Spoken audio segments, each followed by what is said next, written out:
Radio कान्तिपुरमा यो हो education talk. सर्वाङ्गीन शिक्षा सबैका लागि शिक्षा एजुकेशन टॉक। यस कार्यक्रमका प्रायोजक Hillside college of engineering Koteshwor Balkumari Kathmandu.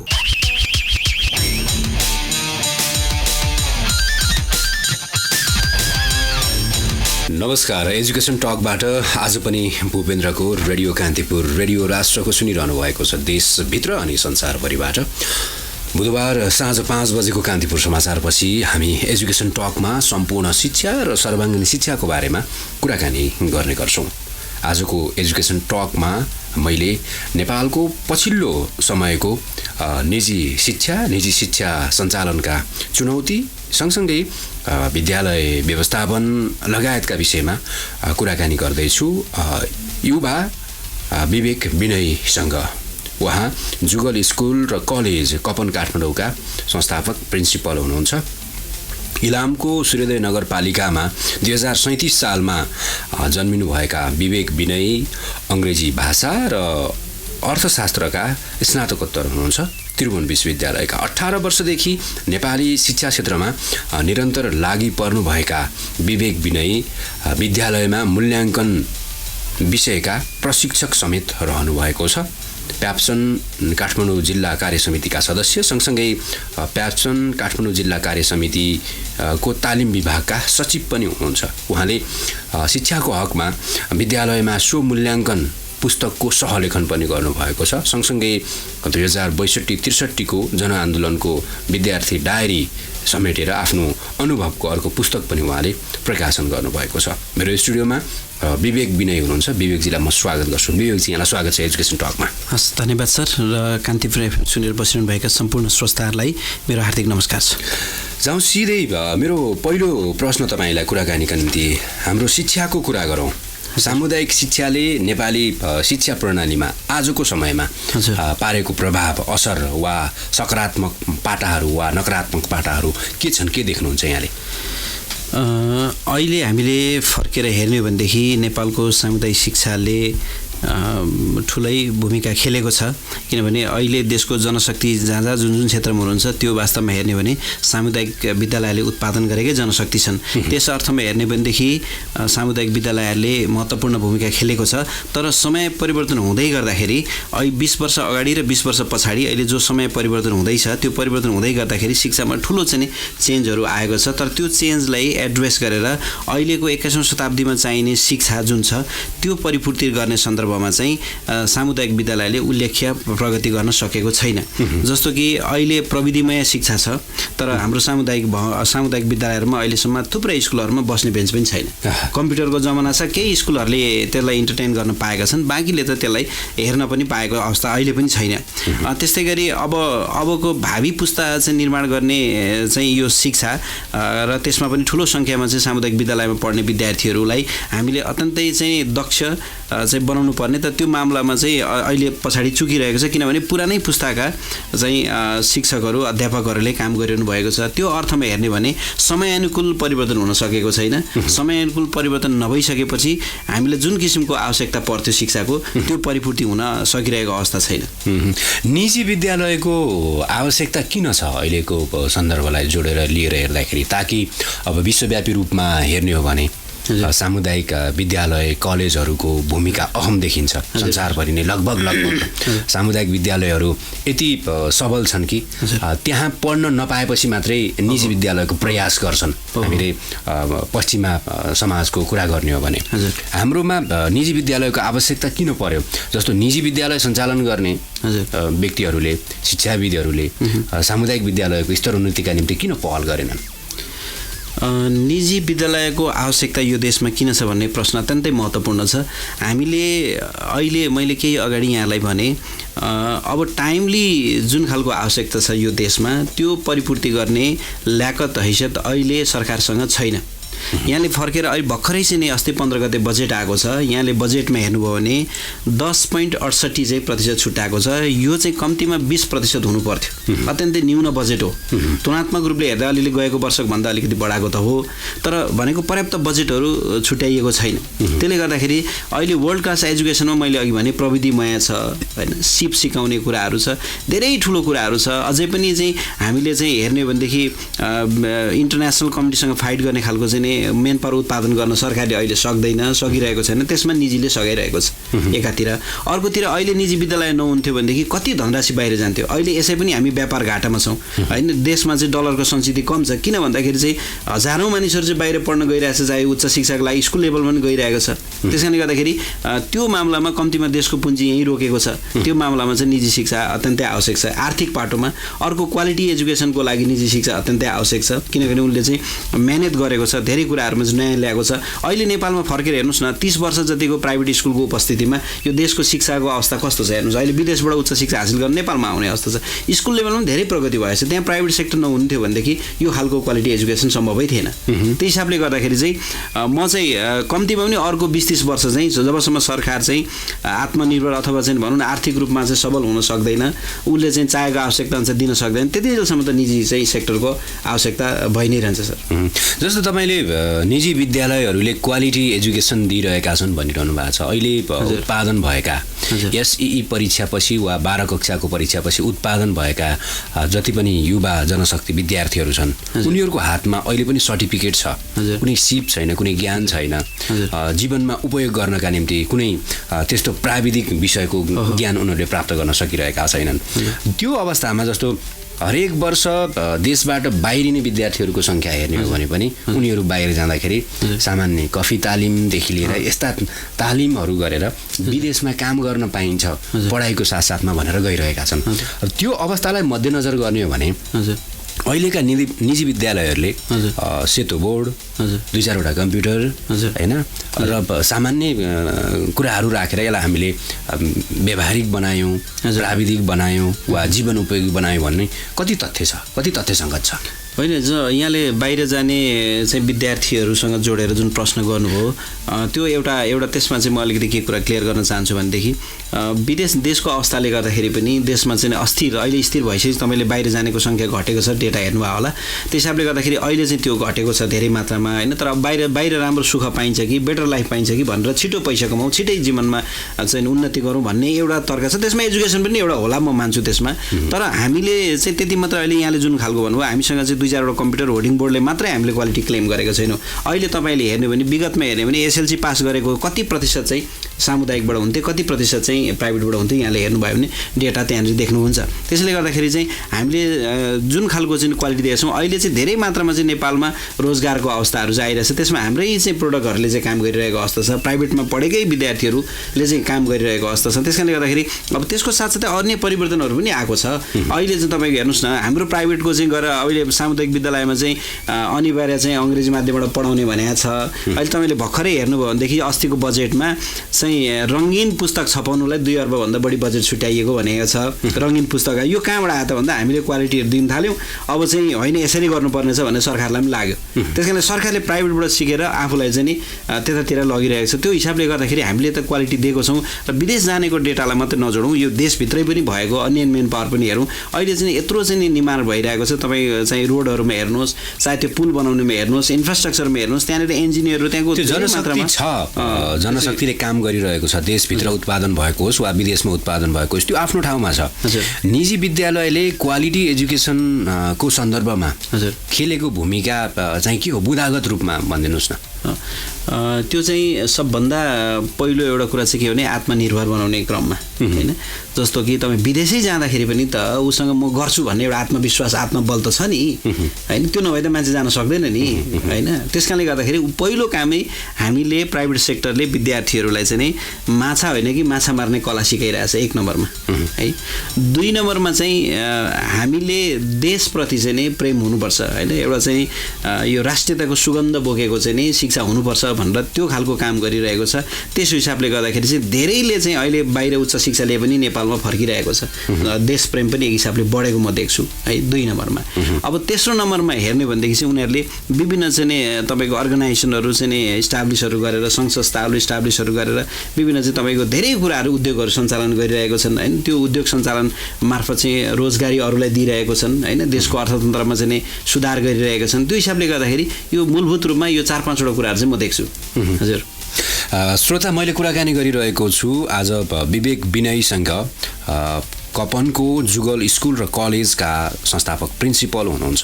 सँगसँगै अङ्ग्रेजी भाषा साहित्य र अर्थशास्त्रका स्नातकोत्तर पनि 2 दशकदेखि नेपाली शिक्षा क्षेत्रमा समर्पित युवा व्यक्तित्व हुनुहुन्छ।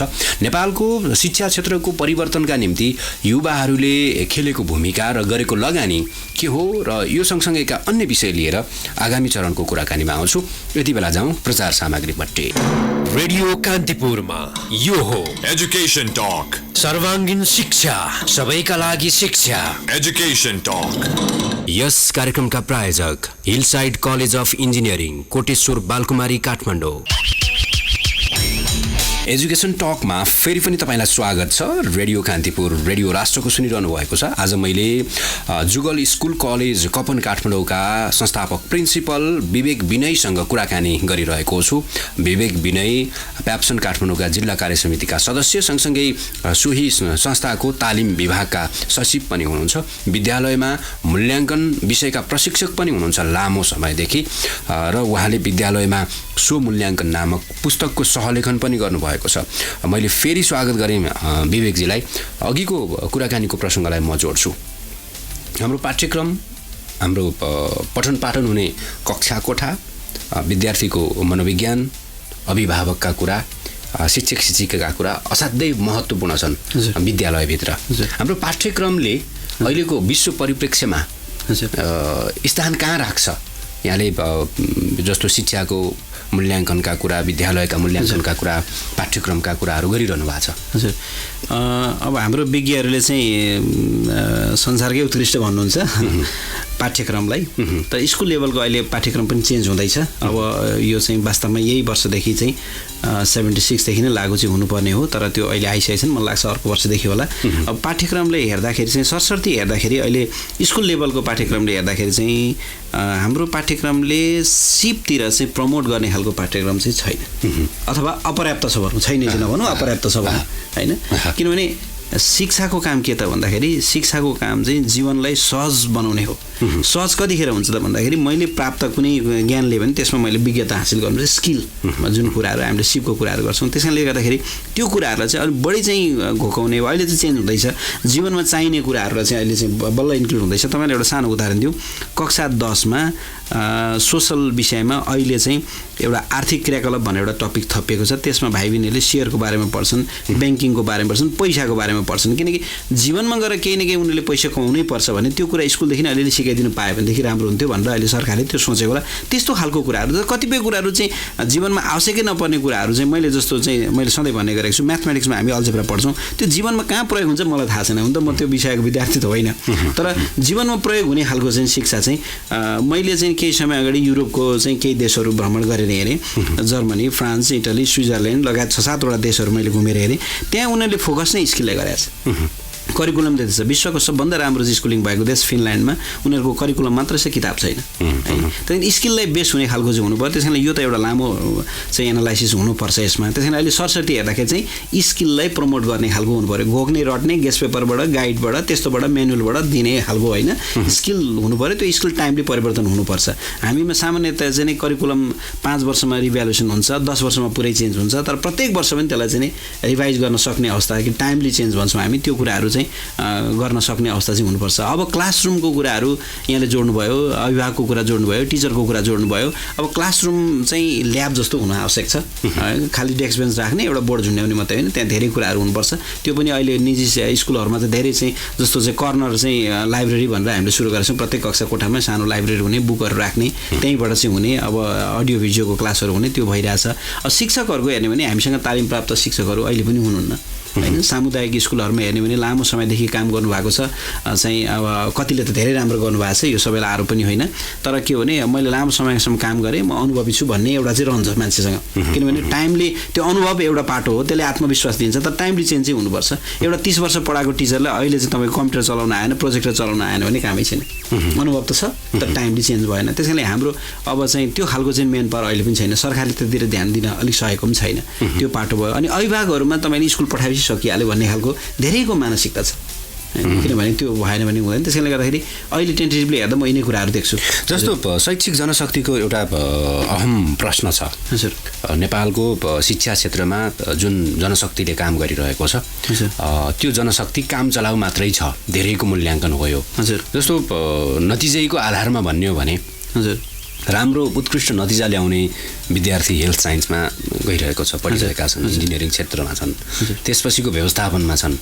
त्यसपछिको विद्यार्थी भनेको ह्युम्यानिटीतिर मानविकीतिर छन् त्यसपछि शिक्षा संकायमा कनीकुथी आफ्नो पढाइको बेलामा पनि असाध्यै गाह्रो तरिकाले जाँचहरू पास गरेका व्यक्तिहरूले शिक्षा क्षेत्र धानिरहेका छन् निजी शिक्षाको हकमा पनि कुराकानी गर्ने हो भने त्यो राम्रो जनशक्ति देखिँदैन एउटा तालिम प्राप्त व्यक्तिले हैन दिनदिनै प्रयास गरिरहेको व्यक्तिले जो व्यक्ति कक्षा कोठामा जानु अघि प्राथमिक होस् वा निम्न माध्यमिक होस् वा माध्यमिक तहको पाठ्यक्रम होस् हरेक दिन हेरेर घोकेर विद्यार्थीका सामु प्रस्तुत हुन्छ त्यो जनशक्तिले कति सृजनात्मक कति ऊर्जाशील नयाँ जनशक्ति उत्पादन गर्छ यो हाम्रो शिक्षा क्षेत्रमा भएको एउटा अहम प्रश्न हो जस्तो मलाई लाग्छ यहाँले कसरी लिनुहुन्छ यो कुरालाई अनि यो एकदम यहाँले उठाउनु भएको प्रश्न असाध्यै महत्त्वपूर्ण कुरा छ किनभने शिक्षाले चाहिँ एउटा व्यक्तिको जीवनमा होइन उसको परिवारको जीवनमा उसको समाजको जीवनमा राष्ट्रको जीवनमा चाहिँ प्रभाव पार्ने चिज हो त्यसैले गर्दाखेरि त्यो सेक्टरमा काम गर्ने मान्छे भनेको असाध्यै दिग्गज हुनु पर्यो समझदार हुनु पर्यो धेरै कुरा हुनु पर्यो तर निजी शिक्षालयहरूमा चाहिँ के भइरहेछ भन्दाखेरि अहिले हामीले अब खास गरी शिक्षक हुने भनेको एजुकेसन पढ्ने अनि एजुकेसन पढ्ने भनेको चाहिँ तपाईँको एकदम कम जिपी आएकोहरू पर्छ होइन त्यस कारण कमजोर अहिले यहाँले भने जस्तो जो कमजोर देखेको छ उनीहरू टिचर हुनु अहिलेको शिक्षा प्रणालीमा चाहिँ यद्यपि अहिले चाहिँ जुन नयाँ ऐन आउँदैछ त्यसमा चाहिँ अब तपाईँको चाहिँ फर्स्ट डिभिजन भएको अथवा राम्रो प्रस्तुति गरिरहेकोहरूलाई मात्रै लिने भन्ने खालको चाहिँ आउँदैछ त्यो पाटोमा होला भविष्यमा तर अहिले चाहिँ हामीले चाहिँ निजी सेक्टरमा चाहिँ तपाईँको सर्टिफिकेट हाम्रो पहिलो हो हेर्छौँ उसले कसरी राम्रोसँग पास गरेको छ हेर्छु डेफिनेटली हेर्छौँ अहिले निजी विद्यालयहरूमा काम गर्ने शिक्षकहरू चाहिँ तपाईँको म एक्सिलेन्ट सबै चाहिँ भन्दिनँ तैपनि चाहिँ राम्रा छन् होइन र त्यसलाई चाहिँ हामीले अब ट्रेनिङहरू दिएर हुन्छ कि स्कुलको आफ्नो चाहिँ पर्सनल एउटा केयरमा राखेर त्यो हिसाबले गर्दाखेरि त्यसमा सुधार चाहिँ भइरहेको छ त्यसले गर्दाखेरि अब यो चाहिँ हामीले चाहिँ ऊर्जावान जुन यहाँले भन्नु क्रिएटिभ जुन जनशक्ति हामीले उत्पादन गर्नुपर्ने छ त्यसमा यदि पर्सेन्टेजको हिसाबमा गर्ने हो भने हामीले 70% काम गरेका छौँ जस्तो मलाई लाग्छ किन अहिलेको युवाहरू शिक्षा क्षेत्रप्रति उदासीन छन् जस्तो राम्रो नतिजा ल्याउने क्षमतावान विद्यार्थीहरू छन् ती विद्यार्थीहरूले शिक्षा क्षेत्रमा जाउँ होइन अध्यापन गरौँ नयाँ जनशक्ति उत्पादन गरौँ भन्ने शिक्षा क्षेत्रप्रतिको आकर्षण चाहिँ किन छैन तपाईँ एक युवा तपाईँ लागिरहनु भएको छ तपाईँ व्यवसायी भएर लागिरहनु भएको छ होइन जस्तो योगदान दिने शिक्षाकै क्षेत्रमा नयाँ जनशक्ति उत्पादन गर्ने पढाउने त्यो सन्दर्भमा चाहिँ युवाहरूको आकर्षण किन छैन यो गम्भीर कुरा हो कि वास्तवमा अहिले के भइरहेछ भन्दाखेरि नेपाली समाजमा नेपालमा टिचरहरूको जुन पोजिसन हुनुपर्थ्यो त्यो पोजिसन छैन त्यसको विविध कारण छन् कि अनि त्यो हिसाबले गर्दाखेरि एउटा कुरा भयो अर्को कुरा सामुदायिक स्कुलहरूमा टिचरको अब यहाँलाई थाहा छ लामो समयसम्म भ्याकेन्सी नै खुल्थेन अहिले वर्षपछि आइरहेको छ अहिले राम्रो छ पहिला थिएन आयोगहरू खुल्थेन अनि त्यसले गर्दाखेरि अब निजी सेक्टरमा मान्छेले पढाउन चाहँदैन जान चाहँदैन किनभने उसको त्यहाँ फाइनेन्सियल सेक्युरिटी हुँदैन छैन है त्यो हिसाबले गर्दाखेरि त्यो पाटोले चाहिँ गर्दाखेरि हो अनि अर्कोतिर चाहिँ पढाउने मामला कसैलाई बुझाउने सिकाउने मामला भनेको चाहिँ यो असाध्यै लेन्दी प्रोसेस हो होइन मान्छेले अहिले कस्तो चाहन्छ भने अहिलेको जमानामा मान्छेको इच्छा आकाङ्क्षाहरू अनलिमिटेड छ त्यसलाई फुलफिल गर्ने सोर्स चाहिँ लिमिटेड छ होइन त्यसकारण अनलिमिटेड चाहनाहरूलाई फुलफिल गर्नको लागि शिक्षण क्षेत्रबाट कमाएको पैसाले पुगिरहेको अवस्था हुँदैन त्यो हिसाबले गर्दाखेरि मान्छेले त्यहाँ फोकस गर्छ होइन मैले त पैसा कमाउनुपर्छ मेरो फल्ना साथीले यो खालको गरिरहेको छ उसको जिन्दगी यो छ अहिले समाजमा धेरै छ अहिले हेर्नुहोस् त सामान्य फोन 30,000 पर्छ होइन त्यसैले गर्दाखेरि मान्छेको चाहिँ इच्छा आकाङ्क्षाले गर्दाखेरि पनि यतातिर अलिकति चाहिँ आकर्षण नबढेको हो कि जस्तो लाग्छ तर जुन दिन फाइनेन्सियल सेक्युरिटी हुन्छ जुन दिन यो समाजमा टिचर साँच्चै मान्य हुन्छ पूज्य हुन्छ त्यतिखेर चाहिँ युवाहरूको अवस्था चाहिँ मलाई लाग्छ यतातिर आकर्षणको रूपमा बढ्छ होला हामीले हाम्रो शिक्षा क्षेत्रलाई किन मर्यादित बनाउन सकेनौँ किन अनुशासित बनाउन सकेनौँ जस्तो मर्यादाको कुरा गर्ने हो भने हजुर। शिक्षकको हाम्रो समाजमा कुनै पनि मूल्य नै छैन। हजुर। केही काम गर्न सकेन भने शिक्षक बन्ने हजुर। हैन। समाजमा प्रश्नहरू हुन्छन्, के गर्छस् त? म पढाउँछु, शिक्षक हुँ। अरू केही गर्न सकेन हैन। मर्यादित किन हुन सकेन हाम्रो शिक्षा क्षेत्रमा लगानी गरिरहेका व्यक्तिहरूको यो शिक्षा क्षेत्र नै भनौँ, मर्यादित किन बनाउन सकेन हामीले? यहाँले भनेको एउटा कुरामा चाहिँ म सहमत छैन। जस्तो कुनै मूल्य छैन भन्नुभयो, यहाँले मूल्य चाहिँ छ। अब त्यो मूल्य कति छ भन्ने कुरा चाहिँ त्यो चाहिँ आफ्नो पाटो होला। मूल्य चाहिँ छ, किन मान्नेले धेरै मानेका छन्। त्यसको केही कारण छ। पहिलो कारण चाहिँ म पहिलो चाहिँ के भने, अब यो हामीले स्वमूल्याङ्कनको किताब लेख्यौँ, विद्यालयमा स्वमूल्याङ्कन लेख्यौँ, आफूले आफूलाई पनि हेर्नुपर्छ कि होइन। तपाईँको टिचर हुनलाई उसको आचरणदेखि लिएर सबै कुराहरूमा चाहिँ वास्तवमा अब्बल ठहरिनुपर्छ। किनकि उसको टिचरले दुई किसिमले पढाउँछ, एउटा प्रत्यक्ष रूपमा उसले बोलेर गराएर, अनि परोक्ष रूपमा चाहिँ त्यहाँ उसको चाहिँ हावभाव प्रस्तुतिहरू व्यक्तित्वले पढाउँछ। त्यो हिसाबले गर्दाखेरि टिचरको जुन खालको चाहिँ एउटा पोजिसन हुनु पर्थ्यो त्यो एउटा समस्या होला।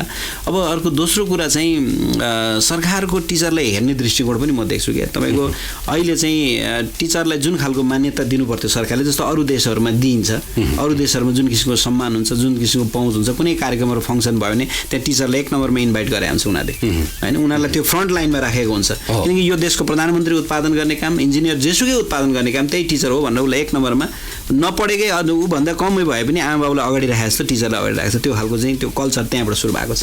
हाम्रो त त्यो छैन। सबभन्दा पछाडिमा टिचरलाई होइन। तपाईँले हेर्नुभयो भने अहिले देशको प्रधानमन्त्री जुनसुकै हेर्नुहोस्, चाहे त्यो चाहिँ अहिले चाहिँ पुष्पकमल दाहाल प्रचण्डलाई हेर्नुहोस्, बाबुरामलाई हेर्नुहोस्, सबै धेरै जस्तो नेताहरू चाहिँ स्कुलिङ ब्याकग्राउन्डबाट कहीँ टिचरै भएर आएको छन् होइन। त्यहाँबाट आए तापनि उनीहरूले बुझ्न सकेनन् कि। त्यसै कारणले गर्दाखेरि सरकारको मान्यता 1 नम्बरमा, 2 नम्बरमा टिचर आफै, 3 नम्बरमा अलिकति अवेरनेस पनि भएन होइन। अहिले अवेरनेस किनभने हामीलाई जसले चाहिँ कख सिकाएर आँखा देखाउने काम गरेछ उसलाई हामीले यसरी मान्नुपर्छ भन्ने यो खालको 2-4वटा कुरा नभएर पनि हो।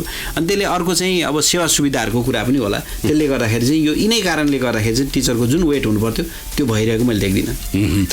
देश प्रादेशिक संरचनामा गइसकेको छ र स्थानीय सरकारले शिक्षा सञ्चालन गर्ने कुराहरू पनि आइरहेका छन्।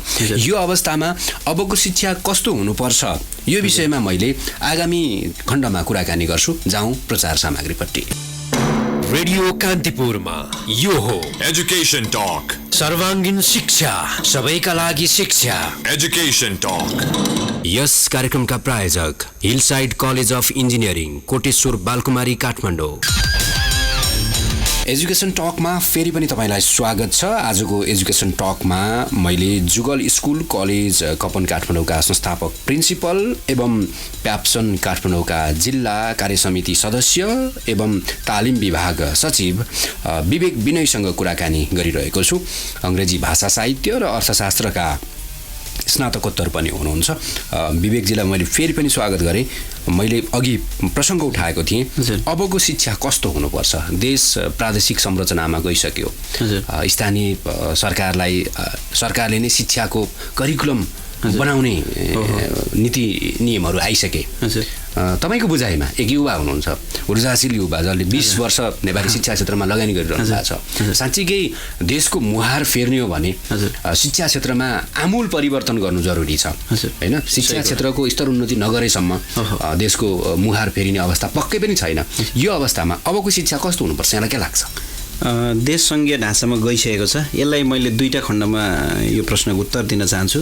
एउटा चाहिँ विद्यालय सञ्चालन गर्ने विषयमा लोकल गभर्मेन्ट भयो, प्रोभिन्स गभर्मेन्ट भयो र अनि त्यस पछाडि सेन्ट्रल गभर्मेन्ट, यो 3टा गभर्मेन्ट बिच चाहिँ अहिले लोकललाई सबभन्दा अगाडि दिएको छ, सबै कुरा दिएको छ। त्यो एकदम पर्फेक्ट विधि छ, त्यसमा चाहिँ कुनै छैन। अब अरू अन्यतिर हेऱ्यो भने सङ्घीय देशहरूमा यसरी चलेको छ। विद्यालय सञ्चालन गर्ने सन्दर्भमा चाहिँ लोकललाई नै अगाडि सार्नुपर्छ भन्ने जुन सिस्टम छ, अहिले जुन खालको परिकल्पना गरिरहेछ। तर अब अहिले सेन्टरले चाहिँ त्यो अधिकारहरू खोसेर फेरि माथि नै ल्याउन खोजिरहेछ भन्ने कुरा नै आइरहेछ। अब के विधेयकहरू आउँदैछ भन्ने कुरा सुनिएको छ, तर त्यो चाहिँ फेरि गलत हो। त्यसो हुनुहुन्न, लोकललाई दिनुपर्छ, त्यहाँ पुरै राइट्सहरू दिनुपर्छ, त्यसो भने विकास हुन्छ। त्यो मामला सञ्चालनको मामलामा यति कुरा राख्छु म। अबको शिक्षा कस्तो हुनुपर्छ नेपालको शिक्षा भन्ने यसको आयामको विषयमा वास्तवमै यो प्रश्न अत्यन्तै जटिल छ। हुन त शिक्षाको राष्ट्रिय उद्देश्यहरू भनेर सरकारले क्राइटेरिया तोकेको छ। म त्यतातिर जान्न। मैले मेरो आफ्नो स्वअनुभवको आधारमा मैले लेख्दै आएको भन्दै आएको कुरा चाहिँ के भने अबको शिक्षामा 5वटा क्वालिटी बोकेको हुनुपर्छ। पहिलो नम्बरमा अबको शिक्षामा संस्कार हुनुपर्छ। अहिलेको सबभन्दा ठुलो समस्या संस्कार छ। मैले संस्कारलाई जहिले नै मुटु भनेको छु, शिक्षालाई आँखा भनेको छु। आँखा बिना बाँच्न सकिन्छ तर मुटु बिना बाँच्न सकिँदैन। जीवन कठिन चाहिँ हुन्छ। हिजो हाम्रो बाबुबाजेहरूसँग एजुकेसन थिएन तर संस्कार थियो, आनन्दमय जीवन बाँचे।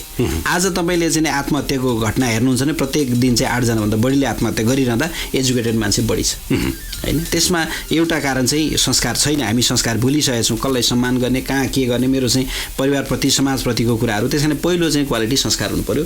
दोस्रो नम्बरमा सिप हुनु पर्यो। अहिले चाहिँ ब्याचलर गरेको मान्छेले एउटा चाहिँ फर्मल्ली चाहिँ एप्लिकेसन लेख्न नजान्ने कुराहरू छ। किन पास गरेको? सर्टिफिकेट पास गर्ने। मान्छेको साथमा चाहिँ तपाईँको सर्टिफिकेट छ तर हातमा सिप छैन। त्यस कारणले दोस्रो क्वालिटी अबको शिक्षाको सिप हुनुपर्छ। त्यसलाई फोकस गर्नुपर्छ। तेस्रोमा मैले प्रविधिलाई राखेको छु। अहिले औँलाको टुप्पोमा संसार छ, प्रविधिलाई युज गर्नुपर्छ।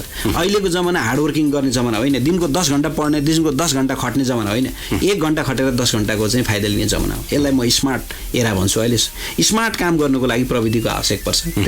तेस्रो क्वालिटी प्रविधि चाहिन्छ। चौथोलाई मैले चाहिँ नि life long art of life long learning भन्छु म। जीवन पर्यन्त सिकाइको कला। जब विद्यार्थीहरू हाम्रो चाहिँ स्कुलमा प्रवेश गर्छन्, युनिभर्सिटीतिर प्रवेश गर्छन्, त्यतिखेर हामीले हाम्रो विद्यार्थीहरूलाई चाहिँ म जीवनभरि चाहिँ के कुराहरू सिकिरहन्छु भन्ने खालको चाहिँ त्यो त्यो खालको चाहिँ कला चाहिँ त्यहाँ सिकाउनुपर्छ। त्यस कारणले चौथो चाहिँ मैले यसलाई चाहिँ जीवन पर्यन्त सिकाइको कला त्यसलाई चाहिँ लिन्छु। र पाँचौँ चाहिँ मैले के लिन्छु भन्दाखेरि हाम्रो चाहिँ नेपाली राष्ट्रको सुगन्ध बोकेको शिक्षा। ताकि पास गरेपछि चाहिँ अस्ट्रेलिया ताक्ने होइन, गल्फ कन्ट्री ताक्ने होइन कि मेरो देशको काठमाडौँ ताक्ने, पोखरा ताक्ने, इलाम ताक्ने, धनकुटा ताक्ने, त्यो खालको चाहिँ एउटा राष्ट्रिय सुगन्ध बोकेको, नेपाली माटोको सुगन्ध बोकेको यो 5वटा चाहिँ नि मैले जुन भने यहाँलाई संस्कार 1 नम्बरमा, 2 नम्बरमा सिप भने, तेस्रो नम्बरमा प्रविधि भने, चौथोमा चाहिँ मैले चाहिँ जीवन पर्यन्त सिकाइको कला भने, र 5औँमा राष्ट्रियताको भाव बोकेको, यो 5वटा कुराहरू बोकेको अबको शिक्षा चाहिँ अबको संघीय नेपालमा आवश्यक छ। र त्यसको लागि विज्ञहरूले पनि चाहिँ लाग्न आवश्यक। एउटा नेसनल कन्फरेन्स गराएर हाम्रो देशमा दुर्भाग्य के हो भने 2-4 जना प्राध्यापकहरू, 2-4 जना चाहिँ वरिष्ठहरू बस्ने, त्यस पछाडि शिक्षाको नीति नियम बनाउने, विभिन्न कुराहरू बनाउने। तर वास्तवमा यदि हामीले चाहिँ देशलाई सफल तुल्याउने एउटै मात्र अस्त्र त्यो शिक्षा हो। त्यो शिक्षामा ल्याउने ऐन अधिकारका सारा कुराहरू यदि हामीले ड्राफ्ट गर्छौँ भने त्यसमा सबभन्दा पहिलो पार्टिसिपेट चाहिँ विद्यार्थीको हुनुपर्छ। त्यस पछाडि कक्षामा जाने बस्ने विद्यार्थी, पढाउने शिक्षक, त्यहाँबाट चाहिँ लिएर आउनुपर्छ। डिस्कसनहरू गरेर त्यहाँबाट यदि लिएर आउनु भने हुन्छ।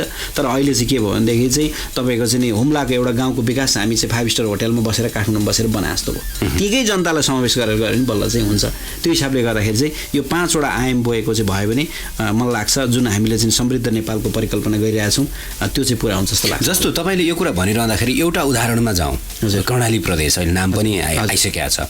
कर्णाली प्रदेशको शिक्षा कस्तो हुनुपर्छ तपाईँको बुझाइमा? हो, अब यो असाध्यै महत्त्वपूर्ण कुरा आयो। अब कर्णाली प्रदेशमा सबैभन्दा समस्या के को छ भन्दाखेरि मान्छेको तपाईँको एक हिसाबले अवेरनेसको कमीहरू छ आम बुझाइमा हेर्ने भनेदेखि होइन। अहिले अब म त त्यहाँ गएर स्टडी गरेको छैन, यो पनि अलिकति अपरिपक्व कमेन्ट पनि हुनसक्छ है, किन म त्यहीँ गएर चाहिँ गत लेखेको छु। तर त्यहाँको मान्छेहरूलाई मैले पढाएको छु। मेरो स्कुलमा पनि कर्णालीको नानीहरू पढ्छ। उनीहरूलाई अहिले हेर्दा उनीहरू किन आयो त भन्दाखेरि चाहिँ बेटर एजुकेसनको लागि। त्यसैले भयो भने त्यसैले गर्दाखेरि त्यो चाहिँ अहिले तपाईँको चाहिँ उनीहरूको चाहिँ त्यहाँ समस्या के छ भन्दाखेरि आर्थिकको कुराहरू छ। उनीहरू यार्स चाहिँ स्कुल बन्द गरेर यार्स टिप्न गइरहेको अवस्था छ। अनि त्यसैले गर्दाखेरि त्यहाँ चाहिँ एक कुरा चाहिँ हामीले सिप एउटा आवश्यक छँदैछ। र अर्को दोस्रो कुरा चाहिँ त्यो समाजको जुन अन्धविश्वास छ अथवा त्यहाँ चाहिँ जुन खालको आवश्यकताहरू छ स्थानीय आवश्यकतालाई परिपूर्ति गर्ने खालको शिक्षाहरू चाहिँ आवश्यक हुनसक्छ मलाई जहाँसम्म लाग्छ। जस्तो अहिले नै जस्तो यार्सगुम्मै टिप्नु जानु केही छैन, तर चाहिँ त्यहाँ त्यसलाई कसरी चाहिँ हामीले त्यो यार्सगुम्मा टिपेर कसरी मेरो शिक्षामा लगानी गर्ने भनेर त्यसरी जोडेर त्यहाँको चाहिँ स्थानीय हुन त अहिले लोकल करिकुलम पनि बन्छ त्यो खालको चाहिँ शिक्षा भएदेखि चाहिँ त्यहाँ आवश्यकता हुन्थ्यो कि त्यहाँ चाहिँ तपाईँको त्यहाँको बच्चाहरूलाई चाहिँ तपाईँको अल्बर्ट आइन्स्टाइनको थ्योरी पढाएर केही काम छैन होइन। भविष्यमा चाहिएला तर फोकस चाहिँ केमा हुनु पऱ्यो भने त्यही यार्सा कसरी टिप्ने होइन, थोरै समयमा धेरै टिपेर कसरी आउने कलाको कुराहरू हुनसक्छ। अनि त्यहाँ चाहिँ तपाईँको चाहिँ डाइरियाले मान्छे मर्छ, ज्वरो सामान्य ज्वरो आएर मार्छ, त्यसलाई चाहिँ अपरेट गर्ने कुराहरू सिकाउनु पऱ्यो होइन। हेल्थको कुराहरू बेसिक हेल्थको कुराहरू भयो, के खानपिनको बेसिक हेल्थको कुराहरू भयो, बेसिक स्किलको कुराहरू, त्यस्तो कुराहरू राख्नु पऱ्यो भने त्यो शिक्षा यदि दिइयो भने त्यो शिक्षाले केन्द्रको शिक्षासँग कसरी समन्वय गर्छ? अहिले हामीले चाहिँ 2 किसिमको छ नि त, बेसिक लेभलको एजुकेसन छ 8 सम्मको जुन बेसिक लेभलको छ नि त्यहाँ चाहिँ हामीले त्यो गर्न सकिन्छ। अनि त्यस पछाडि 10 सम्मको कुरा चाहिँ आएछ, +2 सम्मको कुरा आएछ भनौँ।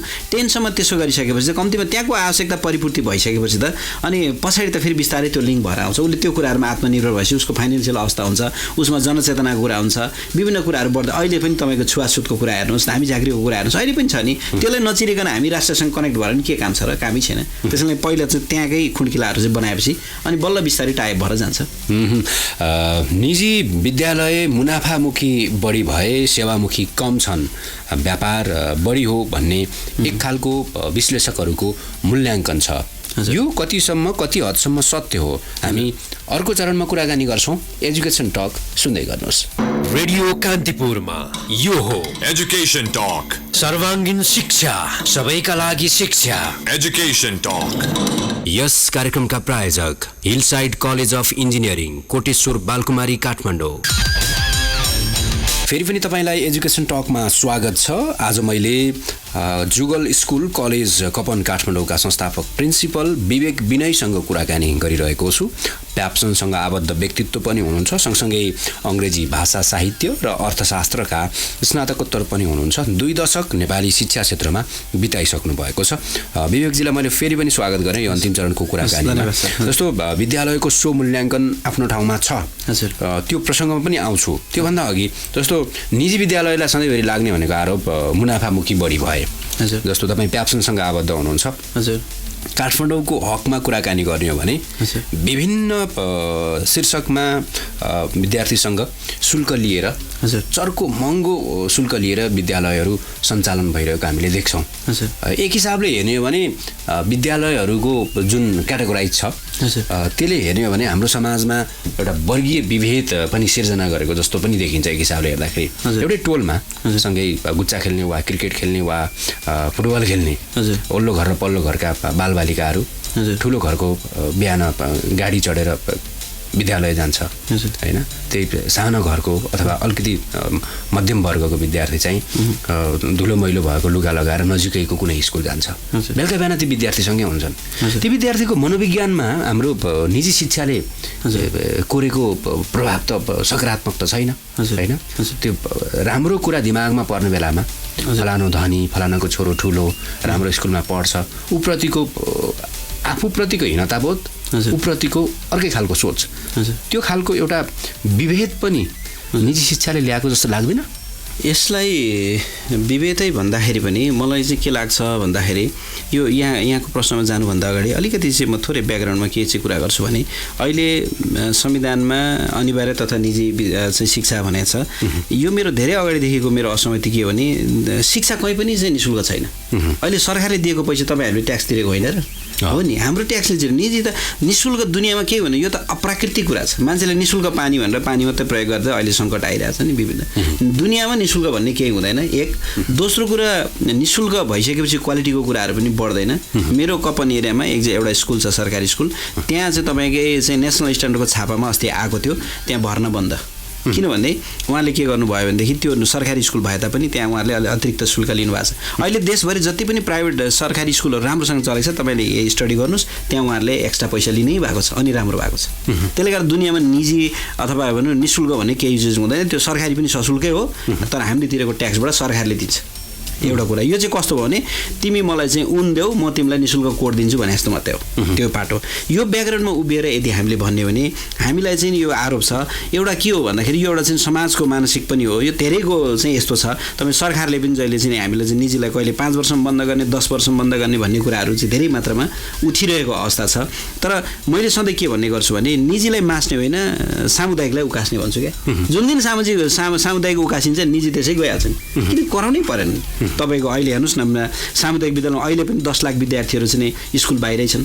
ड्रप आउटको 20 लाखको चाहिँ सङ्ख्यामा ड्रप आउट छन् होइन। तपाईँको चाहिँ 3जना विद्यार्थी छन्, 5जना टिचर छन्।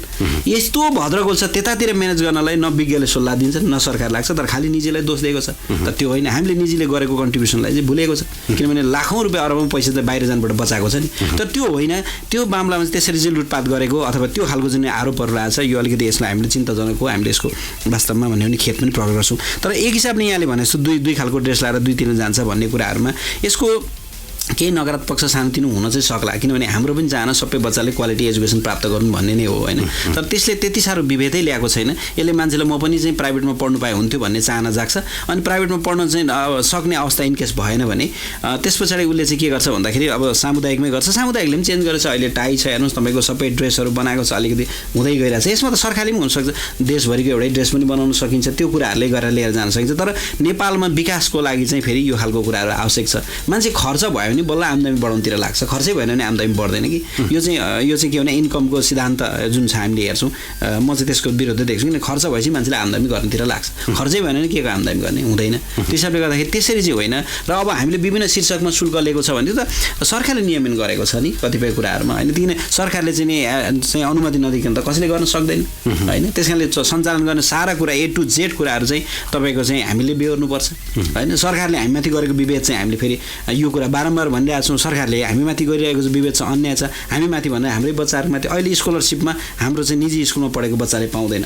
एउटा चाहिँ तपाईँलाई म एउटा दर्दनाक उदाहरण दिन्छु। एउटा बच्चा थियो चाहिँ टोटली अर्फन बच्चा, त्यसलाई विदेशीले चाहिँ नि पैसा फन्ड गर्यो, सरकारीमा पढाउनु चाहेन, उसले प्राइभेटमा फन्ड गरेर पढायो, 10 क्लाससम्म उसले पढाइदियो, त्यहाँबाट उसले सकेन, अब म पढाउँदिनँ भने अब त्यो अर्फन बच्चाले चाहिँ तपाईँ स्कलरसिपमा फाइट गर्नै पाउँदैन। अनि यस्तो खालको चाहिँ त्यहाँबाट सुरु भइरहेछ कि, किनभने उसले पनि त पाउनु, उसको पनि त अधिकार छ नि स्कलरसिप पाउने, प्राइभेटमा पढ्दै। त्यही कारण सरकारको नीति के हुनुपर्छ भने सक्नेले आफै पढाऊ, नसक्नेलाई सरकारले पढाइदिन्छ। अन्त्यमा छौँ तपाईँको विद्यालय स्वमूल्याङ्कन। हजुर, तपाईँले एउटा सोच ल्याइरहनु भएको छ। हजुर, के हो यो विद्यालय स्वमूल्याङ्कन? विद्यालयमा स्वमूल्याङ्कन सेल्फ इभ्यालुएसन इन स्कुल भनेर एउटा किताब हामीले एकजना स्रोत व्यक्ति रामनारायण सर र मैले एउटा चाहिँ लेखेको छौँ। यो किताब बजारमा आएको छ। हामीले के लाग्यो भने चाहे त्यो अभिभावकलाई सुधार्न होस्, चाहे त्यो विद्यार्थीलाई सुधार्न होस्, चाहे त्यो टिचरलाई सुधार्न होस्, जो कोहीलाई सुधार्नको लागि पनि अरूले भन्दा पनि उसले सेल्फ इभ्यालुएसन गर्यो भने चाहिँ त्यो प्रभावकारी हुन्छ। 29 वर्षको उमेरमा मान्छे मर्दो रहेछ, बिरामी हुँदो रहेछ भन्ने कुरा सिद्धार्थ गौतमले थाहा पाए। त्यस पछाडि होइन मलाई त केही थाहा रहन्छ भनेर उनले आत्मरतिबाट बिउजेर उनले दरबार छोडे, सबै कुरा छोडे, उनको भगवानको रूपमा आए। ठिक त्यस्तै गरी मान्छेले इभ्यालुएसन गर्ने, आफ्नो सेल्फ इभ्यालुएसन गर्ने भयो भनेदेखि चाहिँ प्रगति हुन्छ। अरूले भनेको कुरा अप्रिय लाग्छ कि तिम्रो यो कमजोरी भयो सुधार भने नि राम्रो लाग्दैन कि, तर ऐनामा हेरेर गऱ्यो भने सुधार। त्यस कारणले हामीले यो किताब विद्यालयमा स्वमूल्याङ्कन भन्ने किताबभित्र चाहिँ एउटा फर्मेट तयार गरेका छौँ। त्यसमा चाहिँ विद्यार्थीले कसरी स्वमूल्याङ्कन गर्ने, टिचरले कसरी गर्ने, प्रधानाध्यापकले कसरी गर्ने, व्यवस्थापन समितिले कसरी गर्ने, अभिभावकले कसरी गर्ने भन्ने एउटा त्यहाँ सिस्टम हामीले दिएका छौँ। र त्यसलाई चाहिँ अहिले हामीले विभिन्न तालिमहरू छलफलको मार्फत यो देशभरि चाहिँ लगिरहेका छौँ। त्यो नै तपाईँको स्वमूल्याङ्कनको अवधारणा। हजुर हजुर हुन्छ विवेकजी, यहाँको शिक्षा क्षेत्रको लगानी सँगसँगै यहाँको उत्तरदायित्व अझै बढ्दै जाओस्, राष्ट्रको निजी शिक्षा सँगसँगै सामुदायिक शिक्षाको उन्नयनमा पनि यहाँका सोचहरू अझै उजागर हुँदै जाउन्। आज समय दिनुभयो, यो समयका निम्ति यहाँप्रति आभारी छु। हस्, धन्यवाद। म जाँदै आज ईद पनि परेको हुनाले म ईदको शुभकामना पनि व्यक्त गर्न चाहन्छु। र आज वातावरण दिवस पनि भएको हुनाले मेरो स्कुलको एउटा राम्रो चाहिँ एउटा हामीले प्र्याक्टिस गरिरहेको छौँ, म त्यो सुनाउन चाहन्छु। हामीले चाहिँ आफ्नो जन्मदिनको उपलक्ष्यमा टिचरले, विद्यार्थीले, अरू सबै चाहिँ स्टाफहरूले चाहिँ एउटा फुल अथवा प्लान्ट चाहिँ विद्यालयलाई उपहार दिने चलन छ। यो हामीले 5-7 वर्षदेखि गरेर आएका छौँ। त्यस कारणले म सम्पूर्ण चाहिँ हाम्रो कान्तिपुर एफएम सुनेर बस्नु श्रोताहरूलाई आफ्नो जन्मदिनको उपलक्ष्यमा विद्यार्थी हुन्छ भने स्कुल कलेजलाई दिनुहोस् अथवा आफ्नो समाजमा एउटा प्लान्ट रोपेर चाहिँ आफ्नो बर्थडे मनाउनुहोस्, वातावरण पनि राम्रो हुन्छ। र यो समयको लागि यहाँले जुन मौका दिनुभयो कुराहरू राख्ने, त्यसको लागि म पुनः एकपटक कान्तिपुर परिवार र यहाँलाई धन्यवाद दिन चाहन्छु। हस्, नमस्ते श्रोता। म छुट्टी आजका मेरा अतिथि विवेक विनयसँग, जुगल स्कुल कलेज कपन काठमाडौँका संस्थापक प्रिन्सिपल, शिक्षा क्षेत्रमा 2 दशकदेखि लागि पर्नुभएका एक युवा। यो कुराकानी तपाईँका निम्ति प्रेरक र फलदायी भयो होला भन्ने अपेक्षा मेरो छ। यही अपेक्षाका साथमा एजुकेसन टकबाट छुट्टिन्छु। नमस्ते, शुभ सन्ध्या। सूचना र मनोरञ्जनको संवाहक रेडियो राष्ट्रको रेडियो कान्तिपुर।